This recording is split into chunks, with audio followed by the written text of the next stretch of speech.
The candlelight flickered across my birthday cake when she leaned in close.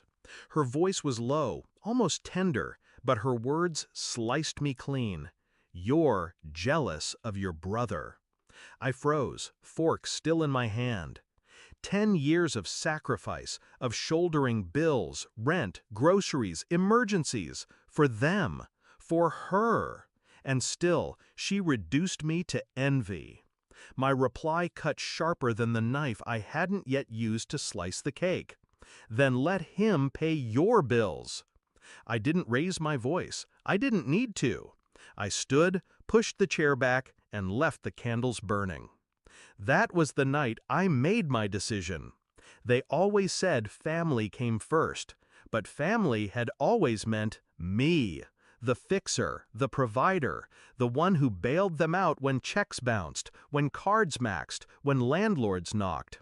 My brother Adrian was the golden boy, charming, useless, and eternally broke. But to my mother, he shone brighter than I ever could. I noticed the pattern years ago. Adrian failed, I paid.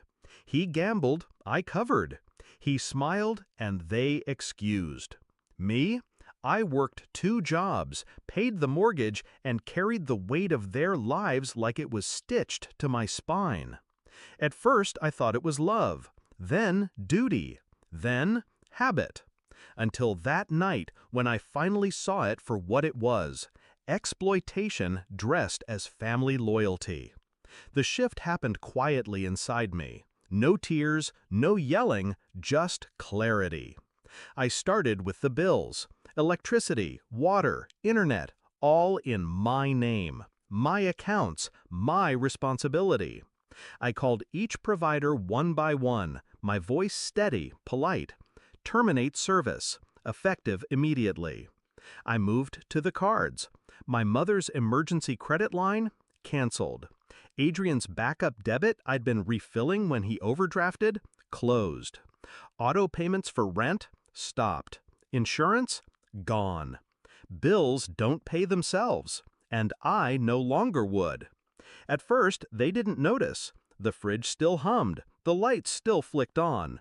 But weeks later, the cracks split open. I got the first call from my mother at midnight. "Why is the gas off? Your brother has a guest. He can't even cook dinner." I let the silence hang. Then, ask Adrian. The second call was sharper. "The landlord says we're behind. 2 months? What did you do?" "Correction," I whispered. "What didn't I do?"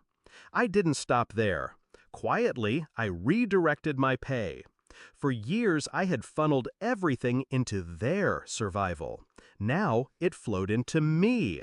I signed the deed to my own apartment. Sleek, modern, paid in full. While they fought over overdue notices, I unpacked new furniture and poured myself wine. Revenge doesn't always roar. Sometimes it whispers, "No." When I cut them off completely, the begging began. Adrian showed up at my work, his charm cracked, his smile twitching under the weight of overdue balances. "You can't just leave us like this," he hissed. "Can't I?" I said, looking him dead in the eye. "Welcome to adulthood. Bills don't pay themselves." He stormed off, furious. But behind his anger, I saw it, the first glimmer of fear. The climax came the night of the reunion. 10 years and not once had they invited me. Every summer they gathered, laughing, posting photos, pretending I didn't exist. This year, though, the tables turned. The knock at my new front door came at dusk. When I opened it, their faces drained of color. Marble floors, high ceilings, the smell of catered food drifting from the kitchen. My house, mine, towered over them like a monument to every dollar they'd stolen from me. I leaned against the doorframe, calm, collected. "Well," I said softly, "look who finally remembered I exist." Adrian's mouth opened, closed. My mother's eyes darted to the chandelier, the polished glass, the walls they could never afford. "You How did you, she stammered. I cut her off. Simple. I stopped paying for you, and I started paying for me. Their silence was better than any applause. Adrian finally spoke, desperation leaking through his perfect facade. You can't mean this. We're family. I stepped closer, letting the weight of my words fall like a hammer. Family doesn't use one child to keep another comfortable. Family doesn't bleed you dry and call it love. Family doesn't whisper poison on your birthday. My mother flinched. I tilted my head, savoring the moment. But you were right about one thing, Mom. Bills don't pay themselves. I paused, smiled, and let the knife twist. So, good luck paying yours. I shut the door before they could respond. Behind it, silence. Then, footsteps retreating. No apologies, no guilt, just panic. I didn't chase. I didn't need to.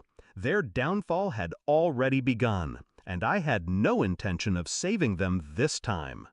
Now, I sit in my living room, lights blazing, heat warm, fridge full, and I breathe. For the first time in years, my money is mine. My future is mine. Do I regret it? No. They called it jealousy. I call it survival. They thought I'd always bend. Instead, I broke free. And when the lights went dark in their apartment, when